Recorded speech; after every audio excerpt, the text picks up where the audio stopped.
놀라운 환상. 사도 요한이 환상 중에 천국을 목격한 것은 천국에 관한 성경의 기록 가운데 가장 상세하다.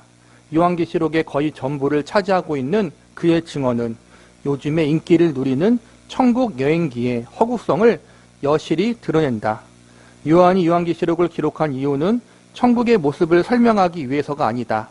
로마서 2장 5절의 말씀을 빌려 말하면 그의 환상은 하나님의 의로우신 심판이 나타나는 그날에 임할 진노를 주로 다룬다.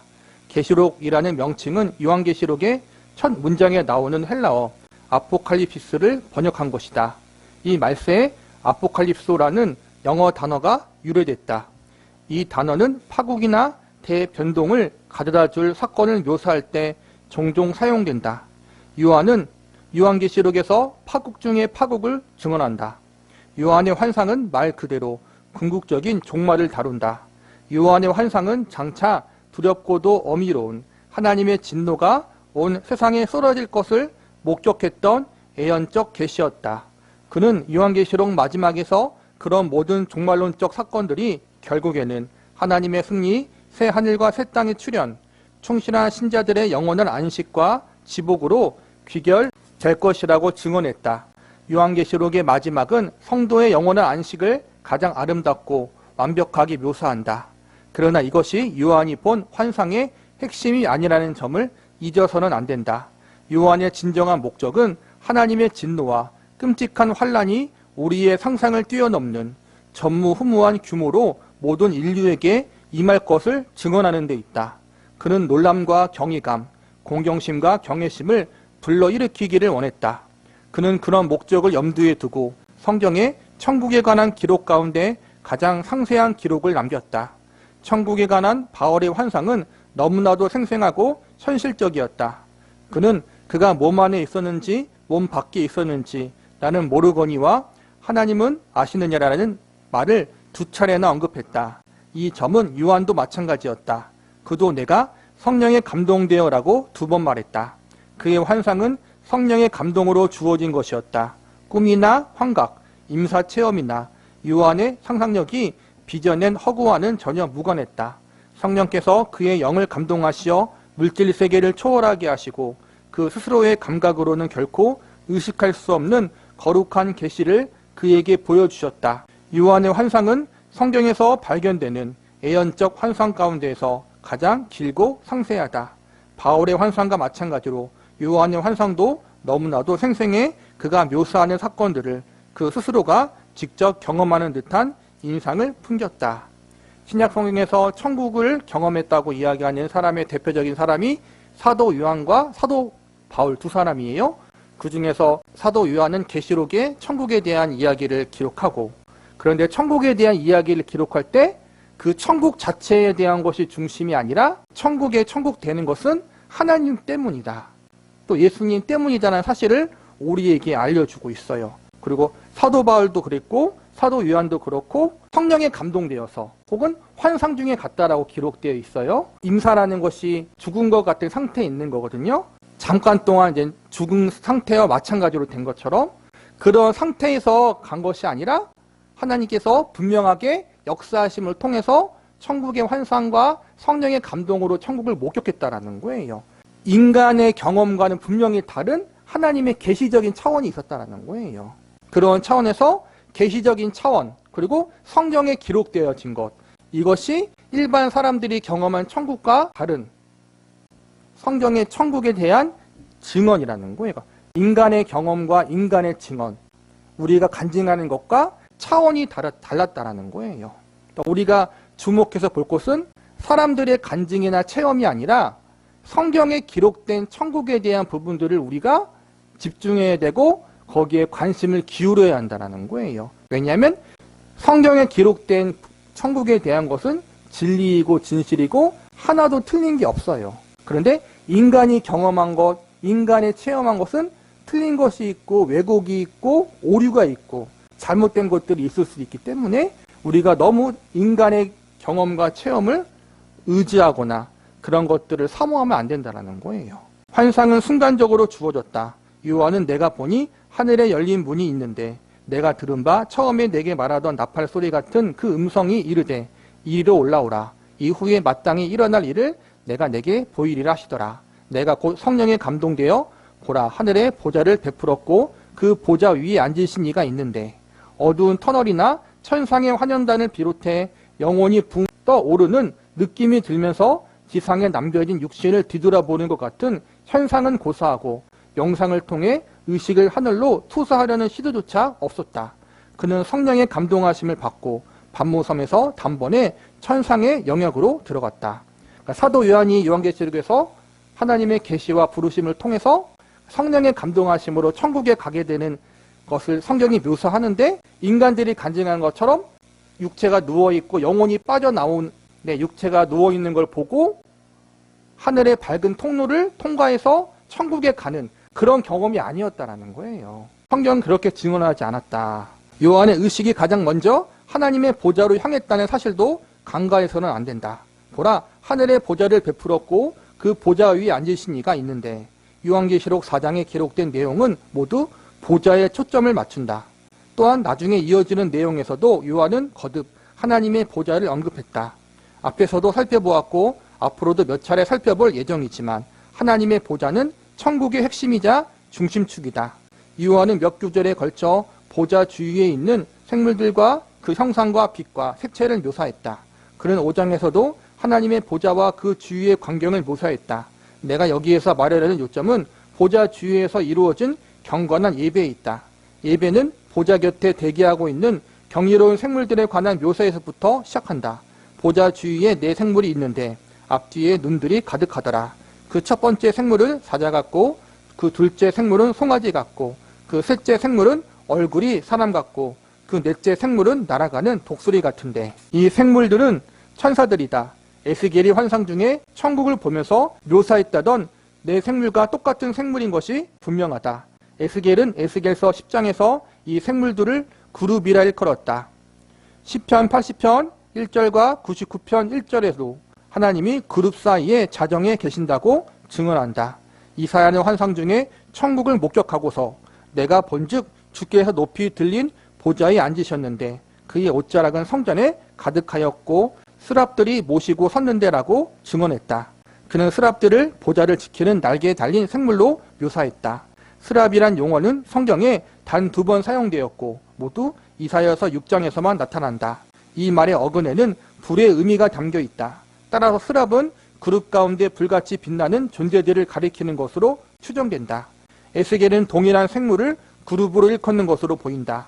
이들 생물은 천사들 가운데서도 지위가 높은 특별한 천사일 가능성이 높다. 에스겔이 그룹으로 일컫는 생물을 라파엘이 그린 그룹의 현상, 곧 귀엽고 몽환적인 얼굴을 한 어린아이 같은 천사의 모습과는 크게 대조된다. 그들은 흔히 볼 수 있는 도자기 천사의 모습과 하나도 닮지 않았다. 에스겔은 그들에게 사람의 형상이었더라. 그들에게 각각 내 얼굴과 내 날개가 있고라고 말했다. 그들은 팔다리와 직립의 능력을 갖춘 사람 같은 형상을 지녔고 요한의 말대로 온몸에 눈이 가득했다. 에스겔의 증언도 마찬가지였다. 구약에선 대표적으로 천국을 경험한 선지자가 에스겔 선지자, 이사야 선지자, 다니엘이에요.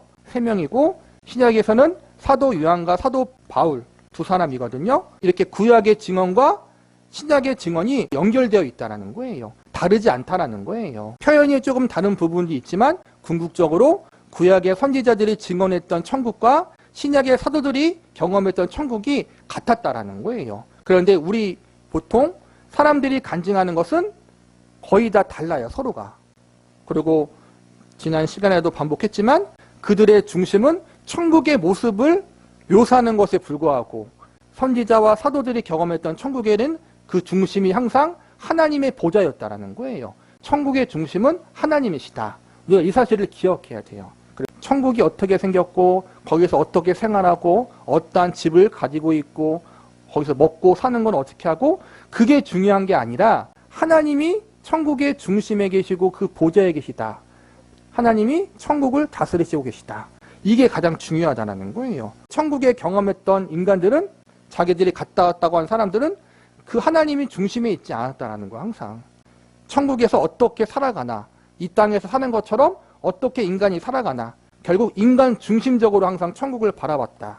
이것 자체가 성경의 증언과 너무나 다르기 때문에 그들의 경험과 간증은 잘못된 것이라는 거예요.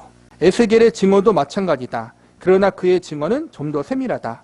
내가 그 생물들을 보니 그 생물들 곁에 있는 땅 위에 바퀴가 있는데 그 내 얼굴을 따라 하나씩 있고 그 바퀴의 모양과 그 구조는 황옥같이 보이는데 그 넷은 똑같은 모양을 가지고 있으며 그들의 모양과 구조는 바퀴 안에 바퀴가 있는 것 같으며 그들이 갈 때 사방으로 향한 대로 돌이키지 아니하고 가며 그 둘레는 높고 무서우며 그 네 둘레를 돌아가면서 눈이 가득하며 할 수 있다면 그 모습을 한번 상상해보라. 경이롭기 그지없을 것이 틀림없다. 의자를 끌어당겨 그 위에 앉아 사사로운 대화를 나눌 만한 상황은 아닐 것이 분명하다. 에스겔과 요한이 생물의 얼굴을 묘사하는 내용도 서로 비슷하다. 요한은 고정된 각도에서 생물들을 묘사했고 에스겔은 네 생물이 각각 4개의 얼굴을 가지고 있다고 증언했다. 또한 에스겔은 생물들이 각각 4 날개를 가졌다고 말했다.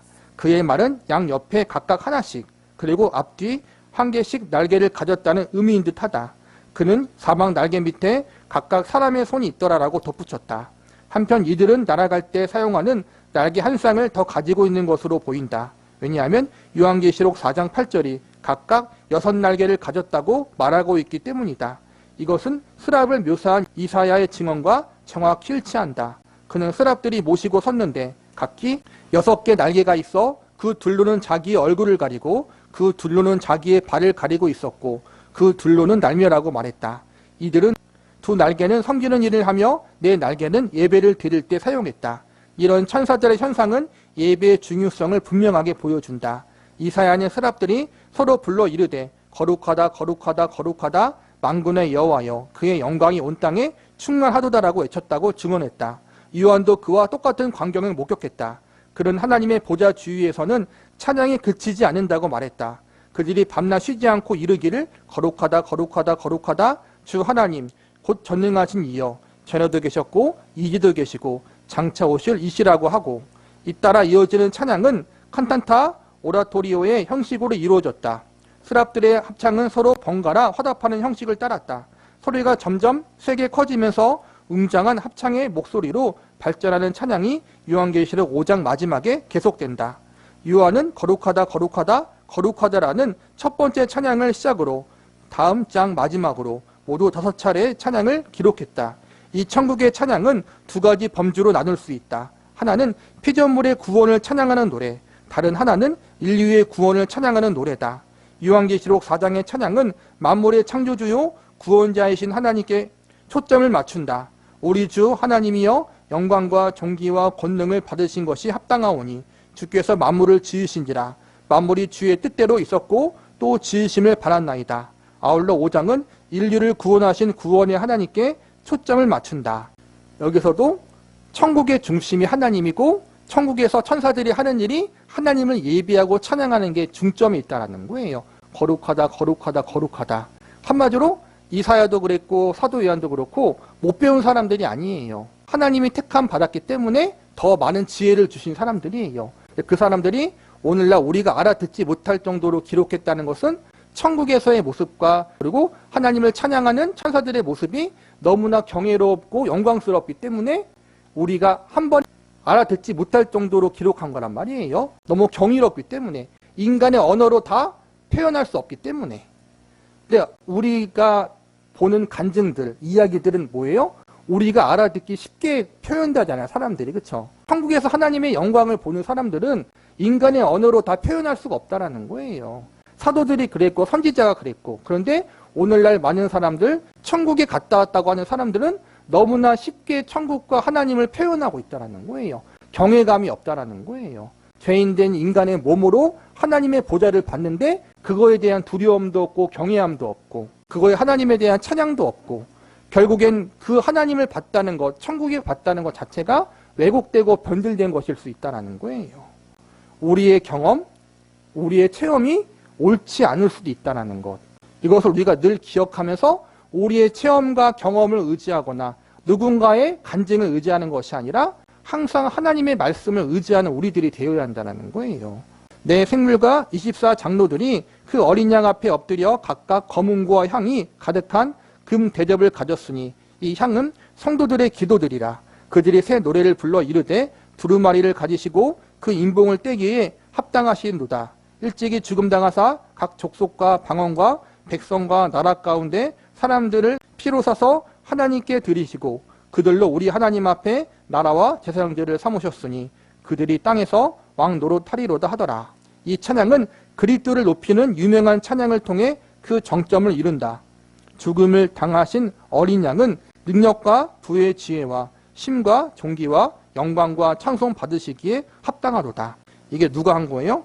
요한계시록이니까 사도 요한이 쓴 거예요. 근데 지난 시간 제가 말했듯이 사도 요한이 어떤 사람이에요?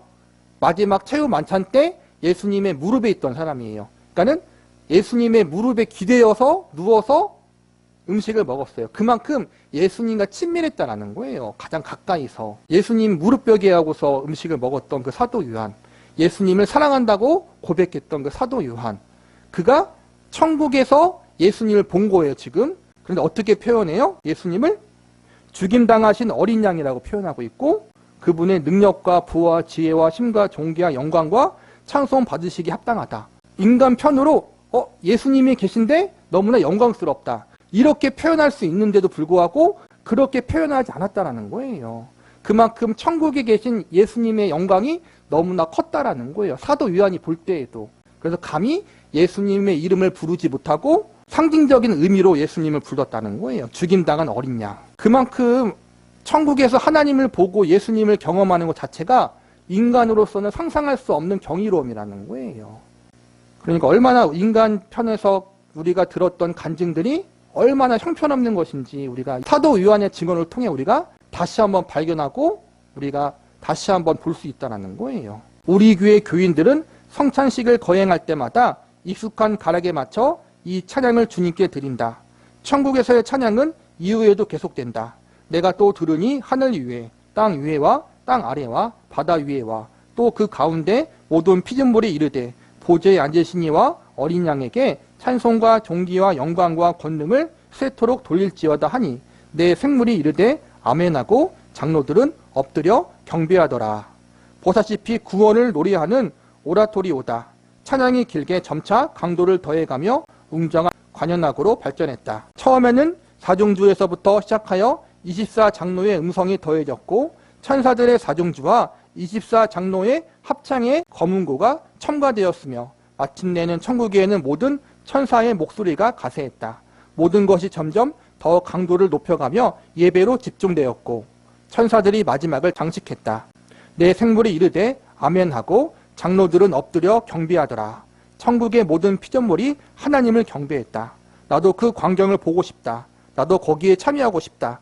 단언컨대 그런 광경을 진정으로 목격했다면 세상에 내려와 다른 이야기를 전하지 않을 것이 분명하다. 그만큼 하나님의 영광이, 예수님의 영광이 너무나 충만하다는 거예요. 우리가 감히 상상할 수 없을 만큼. 그런 천국을 우리가 보고 싶고 경험하고 싶지만 아직 우리는 이 땅에 있기 때문에 그 천국을 온전히 경험할 수 없어요. 우리가 예수님의 은혜로 일부 우리가 경험할 수 있겠죠. 구원의 은혜를 경험했을 때. 또 구원의 은혜를 경험한 성도들이 하나님이 주시는 위로를 체험할 때 천국의 일부분을 우리가 경험할 수 있지만 이 요한계시록에 나온 것처럼 경험할 수는 없어요. 우리가 먼 훗날 가야 되는 거예요. 거기에. 갈 때 직접 경험할 수 있는 거란 말이에요. 그렇기 때문에 우리가 천국을 소망하되 이 성경에 나와 있는 그 천국은 아직 가지 않았으니까 먼 훗날 우리가 생을 다해서 하나님 앞에 갔을 때 경험하게 될 것이다라는 것을 인식하고 성경에 나와 있는 천국을 소망하자. 이거예요. 누군가의 간증을 통해서 천국을 소망하는 것이 아니라 이 성경에 나와 있는 천국의 모습이 얼마나 위대해요. 얼마나 영광스러워요. 감히 인간이 정말 자기 집처럼 그렇게 편안하고 가볍게 소개하는 천국. 그 천국은 진짜 천국이 아니라는 거예요. 저도 그런 간증을 많이 들었어요. 그리고 20대 때는 막 그런 걸 보고서 많이 은혜도 받고 진짜 믿음이 연약할 때는 그런 것 같아요. 그런 간증을 통해 은혜도 많이 받고 또 그런 걸 통해서 아 진짜 천국이 있구나 그런 것들을 막 이렇게 감동을 하죠. 그런데 시간이 지나고 나서 보면은 내가 왜 그 사람들의 간증을 통해서 예수님에 대해서 알아야 되고 그 사람들의 경험을 통해 천국을 소망해야 하는가에 대한 부분들이 회의가 들더라고요. 천국이 있다.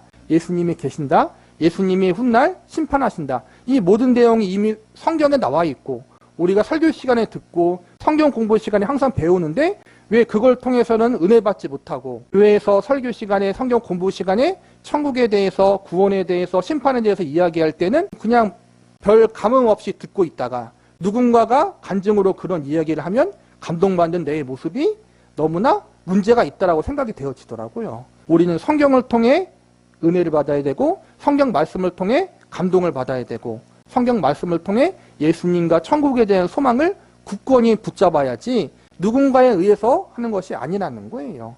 믿음이 없을 때, 연약할 때는 그럴 수 있지만 그렇게 우리가 다른 사람을 통해서 복음을 듣고 다른 사람들의 간증과 체험을 통해 예수님을 알아갈 수 있어요. 그런데 거기서 멈추는 것이 아니라 그렇게 우리가 아는 계기가 됐다면 다시 성경 말씀으로 돌아와서 그 말씀을 통해 더 확실한, 더 진리인 성경 말씀을 통해서 예수님과 천국에 대한 소망을 확실하게 가져야지 우리의 믿음이 흔들리거나 변질되지 않는다라는 거예요. 그래서 저와 여러분이 정말 성경 말씀을 통해서 천국에 대한 올바른 소망과 예수님에 대한 소망을 가질 수 있기를 바라요. 그래서 다른 것에 흔들리지 아니하는 저와 여러분이 되기를 바라겠습니다.